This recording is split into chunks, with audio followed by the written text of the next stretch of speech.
Chapter 13 married life. Sultana की सास यानी करीम की माँ नूरा बहुत ही अजीब किस्म की औरत थी। जब करीम 14 साल का था तो करीम के पिता ने दूसरी शादी की थी। तब नूरा एक इथियोपियन सॉर्सरर यानी काला जादू करने वाली डायन के पास गई थी उसकी सौतन को बांझ बनाने के लिए। भले ही करीम की दूसरी माँ को कोई भी अपने बच्चे नहीं आए, लेकिन करीम के पिता का प्यार उसके लिए प्यार बिल्कुल भी कम नहीं हुआ। तब नूरा वहीं डायन के पास दूसरी बार गई, इस बार उसकी सौतन को मार डालने के लिए। जब ये बात करीम के पिता को पता चला तो उन्होंने नूरा को एक वार्निंग दे दी कि अगर उनकी दूसरी बीवी नूरा से पहले मरती है तो वो नूरा को तलाक दे देंगे और अपने बच्चे नूरा को देखने नहीं देंगे। इस बात से नूरा बहुत ही डर गई, क्योंकि वो काले जादू में विश्वास रखती थी। उसके हिसाब से ये जादू सच होने ही वाला था। आफ्टर ऑल नूरा की सौतन बांझ भी तो बन गई थी। उसके हिसाब से ये काले जादू की वजह से ही हुआ था। अब वो अपना पूरा दिन उठते जागते सिर्फ अपनी सौतन की ही देखभाल में बिता देती थी कि उसे कुछ ना हो। सुल्ताना को ये घर बहुत ही अजीब लगता था। नूरा और उसके पति के 7 बच्चे थे, 3 बेटे और 4 बेटियां, जिसमें से सबसे एल्डेस्ट बड़ा बेटा करीम था। अब क्योंकि सुल्ताना आ गई थी, नूरा का नेक्स्ट टारगेट नेचुरली सुल्ताना ही थी। नूरा करीम के सामने सुल्ताना के साथ बहुत ही अच्छे व्यवहार रखती थी, लेकिन उसके पीठ पीछे नूरा का असली रंग पता चलता था। हर सुबह जब सुल्ताना अपने पति को ऑफिस भेजने के लिए दरवाजे तक जाती थी, तब तक नूरा अपने कमरे से दोनों को देखती रहती थी। जैसे ही करीम ऑफिस के लिए चले जाता था, नूरा सुल्ताना को आवाज़ लगाती। घर में 33 सर्वेंट्स या नौकर होने के बावजूद भी वो सुल्ताना से गर्म चाय परोसने के लिए कहती। सुल्ताना अभी के लिए तो बहुत ही पेशेंट रहती थी और अपने सारे काम पेशेंटली कर देती थी। कुछ हफ्तों बाद करीम घर लौटता है। तब पता चलता है कि करीम ने $1 मिलियन स्टॉक मार्केट में गंवा दिए थे। तब सुल्ताना और उसकी सास की रोज़ की तरह तू मैं और झगड़े चालू ही थे। उसकी सास सुल्ताना पे गलत इल्ज़ाम लगा देती, सुल्ताना सामने रिटॉर्ट करती थी।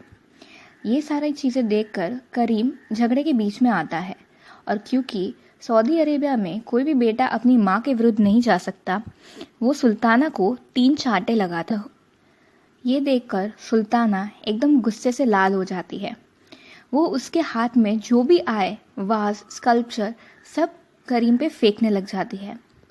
जब करीम को लगता है कि उसके पिता के सारे वैल्यूएबल खजाने या ट्रेजर्स ख़त्म हो जाएंगे, तब वो सुल्ताना को मुंह पे एक मुक्का मारता है, जिसकी वजह से सुल्ताना बेहोश हो जाती है।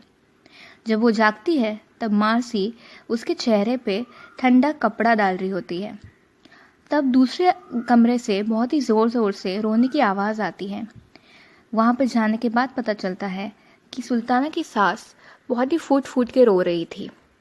तब वो सुल्ताना की ओर मुड़ के कहती है कि करीम जब वापस आएगा विला में, तब वो सुल्ताना को डिवोर्स दे देगा।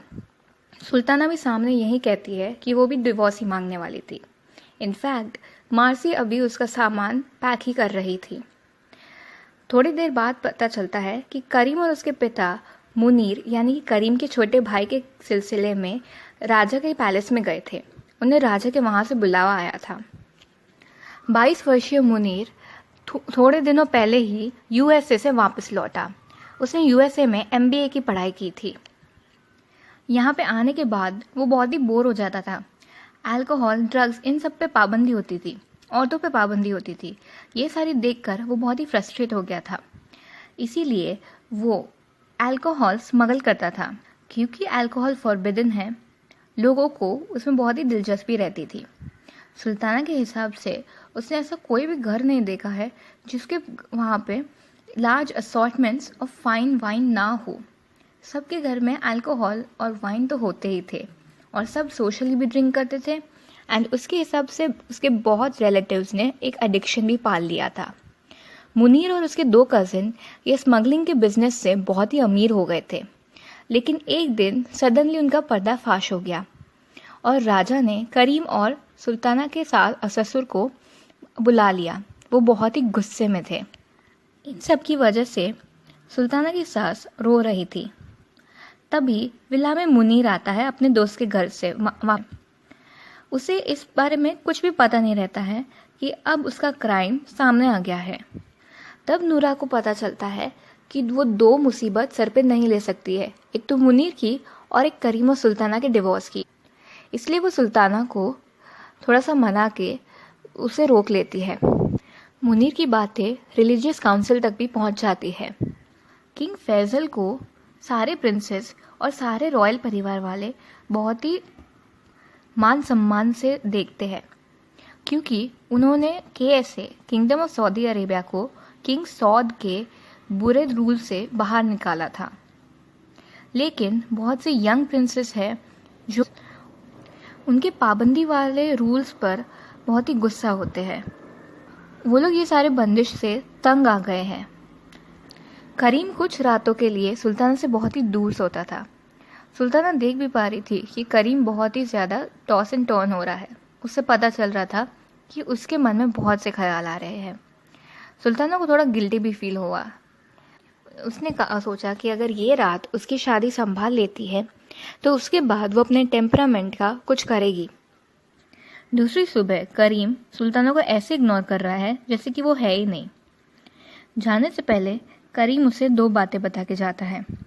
एक कि ये सारी बातें सुल्ताना और करीम के बीच वो लोग तभी सेटल करेंगे जब मुनीर का केस सेटल हो जाएगा, और दूसरा कि करीम के हिसाब से सुल्ताना की हंसी और अदा ने उसके साथ छल किया।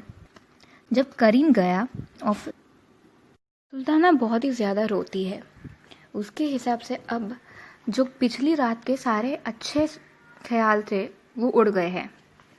उसे वापस डिवोर्स ही चाहिए। नूरा सुल्ताना को बुला के शांत कराती है। नूरा सुल्ताना को एक डायमंड नेकलेस भी गिफ्ट करती है। सुल्ताना बदले में एक $80,000 का गोल्ड नेकलेस गिफ्ट करती है। कुछ हफ्ते बाद मुनीर का केस सेटल हो जाता है। उसकी जजमेंट आ जाती है और तब तक राजा को शांत कर भी दिया जाता है। मुतावा को चुप भी करा दिया जाता है। नूरा को लगता है कि सुल्ताना के पापा का इसमें हाथ होगा और सुल्ताना ने अपने पापा को इन्फ्लुएंस किया केस मुनीर की ओर करने के लिए। लेकिन सुल्ताना को पता होता है कि उसके पापा को इन सब से कोई भी कंसर्न नहीं है। उनके लिए सिर्फ उनकी बेटी इस घर में शादी करके आई है, इसलिए ये घर से कोई भी स्कैंडल नहीं आना चाहिए। अब तक करीम दूसरे सेपरेट बेडरूम में ही सोता था। भले ही करीम के माता पिता उसको कितना भी मनाते, वो सुनता ही नहीं था।